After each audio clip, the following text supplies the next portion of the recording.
அப்துல் கலாம் ஐயா பண்ண மிகப்பெரிய சாதனை என்னன்னு கேட்டா, எல்லாரும் சொல்றது இந்திய நாட்டுக்காக அவர் பண்ண அணு ஆயுத சோதனை தான்.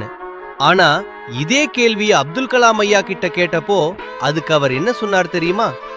எல்லா பத்திரிகையாளர்களுக்கும் அப்துல் கலாம் ஐயா பதில் சொல்லிட்டு இருந்தப்போ திடீர்னு ஒரு பத்திரிகையாளர் எழுந்து, ஐயா, நீங்க நாட்டுக்காக எவ்வளவோ சாதனை பண்ணிருக்கீங்க, ஆனா அதுல எந்த சாதனைய நினைச்சு நீங்க பெருமைப்படுறீங்கன்னு கேட்டப்போ அதுக்கு கண்டிப்பா அவரு இந்தியாவுக்காக உருவாக்கின அணு ஆயுத சோதனையே தான் சொல்லுவார்னு எதிர்பார்த்தா கடைசியில அவர் சொன்னதே வேற.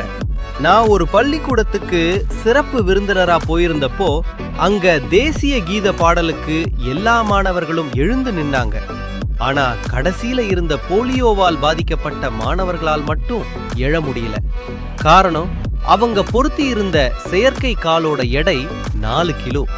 இந்த குழந்தைகளுக்கு ஏதாவது பண்ணணுமேன்னு உடனே நான் ஆராய்ச்சி கூடத்துக்கு போய் விமான பாகங்களை வச்சு வெறும் 300 கிராம் எடை கொண்ட ஒரு செயற்கை காலை உருவாக்கி அத அந்த குழந்தைகளுக்கு போட்டு விட்டப்போ அதுக்கு அந்த குழந்தைகள் சிரிச்ச சிரிப்பு இருக்கே, அதுதான் என்னோட மிகப்பெரிய சாதனைன்னு சொல்லியிருக்காரு அப்துல் கலாம் ஐயா.